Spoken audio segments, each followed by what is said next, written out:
పెళ్లి చేసుకున్న పిల్లలుగానో అయిపోయింది, దాచుకున్నావు, రోజు ఇది లైఫ్ కాదు. లైఫ్ అనే దానికి దేవుడు ఒక మీనింగ్ ఇచ్చాడు. సొసైటీలో బతుకుతున్న జంతువులకి మనకి తేడా ఏంటంటే వాటికి మీనింగ్, వాటికి తెలిసిన పరిధిలో మనకు కూడా అలాగే లైఫ్ స్టైల్ ఒకవేళ మనకు దేవుడు మన పట్ల ఒక చిత్తం కదా.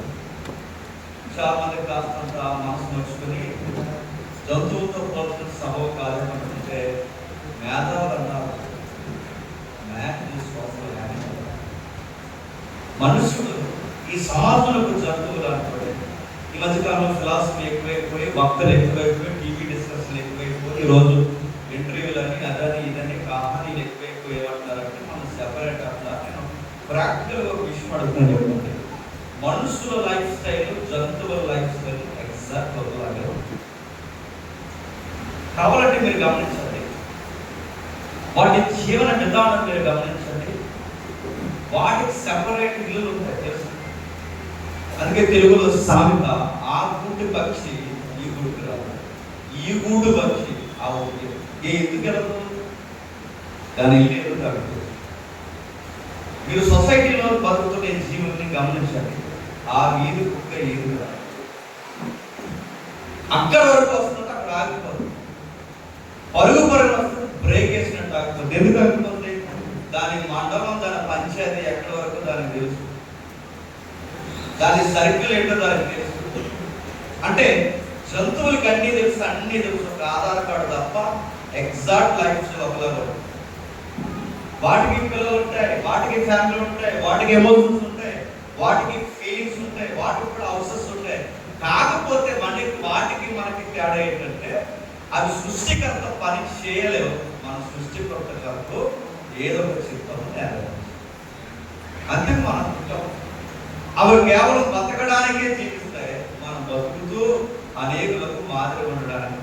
అందుకే కొన్ని అనుభవాలు కలిగిన వాక్యవాకులోంచి ఈరోజు తఫాలుగా త్వరగా మనం ముగించుకునే ప్రయత్నం చేద్దాం. ఒకసారి మీ దగ్గర బైబిల్ ఉంటే తీయండి. ప్రసంగి గ్రంథం 11వ అధ్యాయం. ప్రసంగి గ్రంథం 11వ అధ్యాయం. 10వ వచనం చూడండి. లేత వయస్సును నడిప్రాయమును గతించిపోనవు గనక నీ హృదయములో నుండి వ్యాకులను తొలగించుకుని ఆగుతాం, నీ దేహమును చెరుపు దాన్ని తొలగించుకుని ఆగుతాం. చదివిన వాక్యం ఒకసారి కావచ్చు.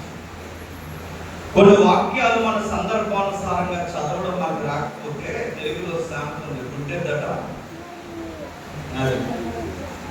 దానికి ఆకలి బాగా ఉంది, ఎదురుగా బంగారం లాంటి పంట ఉంది, ఆ పంట దగ్గర ఎవరో కాపలా లేదు, అది వెళ్ళి ఆ పంటలో పడదు, తినచ్చుగా, అది తెలుగు అది గుడ్డు. తెలుగులో సామెత కొన్ని ఎటకారం ఉన్నా అందులో కంటెంట్ బాగుంటుంది. గుడ్డే విషయంలో దానికి చేయడం తినడం చేత కాదు. మనం కూడా బైబిల్ చదువుతాం కానీ దాన్ని అర్థం చేసుకోం. మూఢనమ్మకాలు ఏంటంటే ఎవడు అన్నాడట, భయం వేస్తుందయ్యా, భయం వేస్తుందంటే తల దగ్గర పెట్టుకో అన్నాడు. తల దగ్గర పెట్టుకుంటే అడుగుతాను, తల దగ్గర పెట్టుకుంటే భయం పోతుందా? తల దగ్గర పెట్టుకుంటే భయం పోదు, గుర్తుపెట్టుకోండి. తల దగ్గర పెట్టుకుంటే కాదు, ఈ బైబిల్ అర్థం చేసుకుని తలలో పెట్టుకో, భయం పోదు. గుండెల మీద పెట్టుకుంటే గుండెల్లో పెట్టుకో. వాక్యాన్ని ఎలా చదువుతాం? ఇటీవల కాలంలో క్యాలెండర్ల మీద, వాగ్దానం కార్డు మీద, క్యాలెండర్ మీద 66 పుస్తకాలు దేనికి? నేను మాట్లాడుతున్నా ఏమనుకోకండి. చిలక జ్యోతిష్ చేస్తారు సరే, చిలక ఒక 5 కార్డులు 10 కార్డులు ఇచ్చి ఆ చిలక జ్యోతిష్ తీసుకుని ఇది తిరుగుతారు. ఆ చిలకను పెట్టి ఒక కార్డు చేస్తే ఆ కార్డులో చెప్పారు. ప్రెసిడెంట్ చెప్తా, చిలక జ్యోతిష్యం వాడు చిలక ఆ కార్డు తీసి మనం చెప్తే క్రైస్తవ చిలకలన్నీ ఎప్పుడు వస్తాయండి? 30% వస్తాయి. ఎందుకు వస్తాయండి? కార్డు తీసుకోవడం.